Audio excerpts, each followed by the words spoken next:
Hello friends, कैसे हो आप सब। आइए आज की वीडियो में बात करेंगे माता लक्ष्मी के बारे में।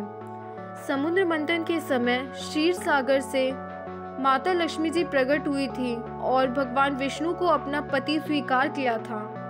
एक बार भगवान शंकर के अंशभूत महर्षि दुर्वासा पृथ्वी पर विचर रहे थे। घूमते घूमते वे एक मनोहर वन में गए।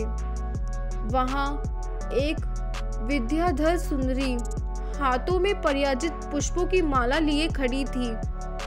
वह माला दिव्य पुष्पों की बनी थी।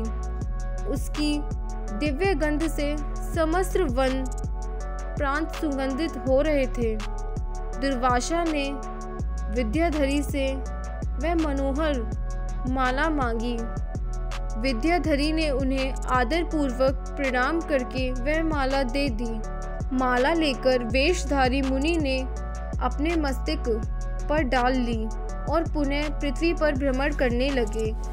इसी समय मुनि को देवराज इंद्र दिखाई दिए, जो मत वाले ऐरावत पर चढ़कर आ रहे थे।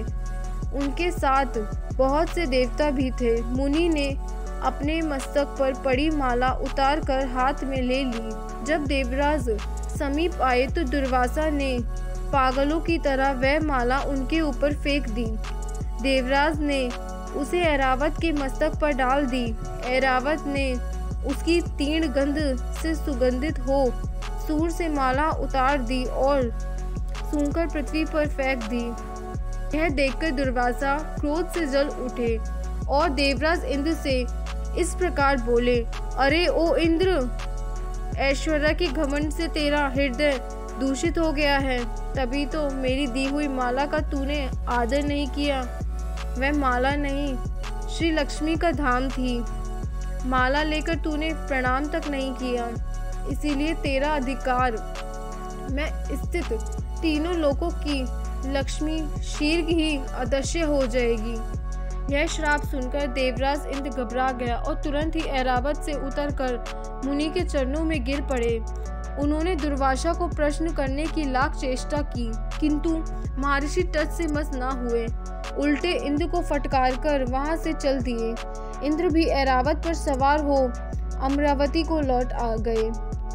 तब से तीनों लोकों की लक्ष्मी नष्ट हो गई। इस प्रकार त्रिलोकी के श्रीहीन एवं सत्व रहित हो जाने पर दानवों ने देवताओं पर चढ़ाई कर दी।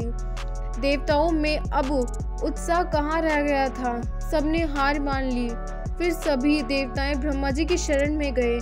ब्रह्मा जी ने उन्हें भगवान विष्णु की शरण में जाने की सलाह दी तथा सबके साथ वे स्वयं भी क्षीर सागर के तट पर गए। वहां पहुंचकर ब्रह्मा आदि सभी देवताओं ने बड़ी भक्ति से भगवान विष्णु की स्तुति की। भगवान विष्णु प्रसन्न होकर देवताओं के सन्मुख प्रकट हुए। उनका अनुपम तेजस्वी मंगलमय विग्रह देखकर देवताओं ने पुण्य स्तुति की। तत्पश्चात भगवान ने उन्हें क्षीर सागर को मथने की सलाह दी और कहा, इससे अमृत प्रकट होगा। उसके पान करने से तुम सब लोग अजर अमर हो जाओगे, किंतु यह कार्य बहुत ही कठिन है। अतः तुम्हें देवताओं को भी अपना साथी बना लेना चाहिए। मैं तो तुम्हारी सहायता करूँगा ही। भगवान की आज्ञा पाकर देवगण दैत्यों से संधि करके अमृत प्राप्ति के लिए प्रयास करने लगे। वे भांति भांति की औषधियाँ लाए और उन्हें क्षीर सागर में छोड़ दिया।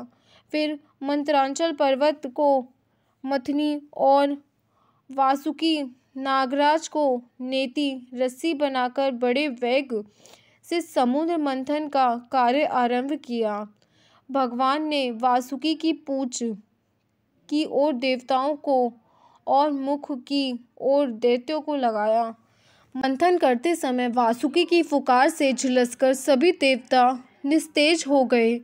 निर्वाज वायु से विक्षिप्त होकर बादल वासुकी की पूंछ की ओर बरसते हैं, जिससे देवताओं की शक्ति बढ़ती गई। भक्त वत्सल भगवान विष्णु स्वयं कश्यप रूप धारण कर क्षीर सागर में घूमते हुए मंत्रांचल के आधार बने हुए थे।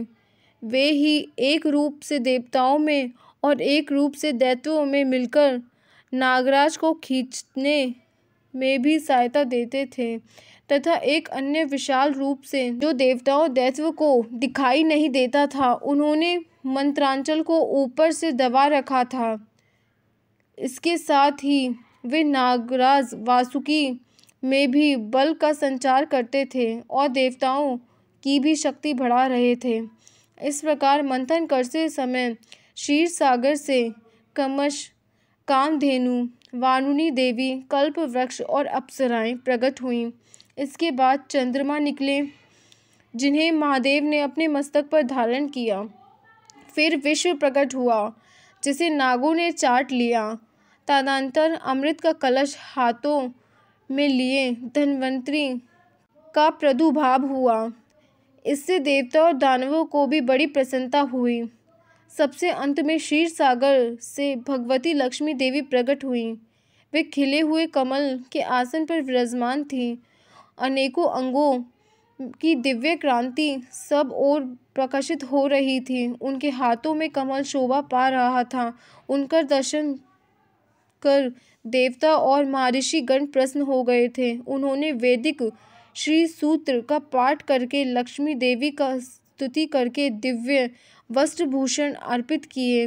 वे उन दिव्य वस्त्रभूषणों से सुशोभित होकर सबके देखते देखते अपने सनातन स्वामी श्री विष्णु के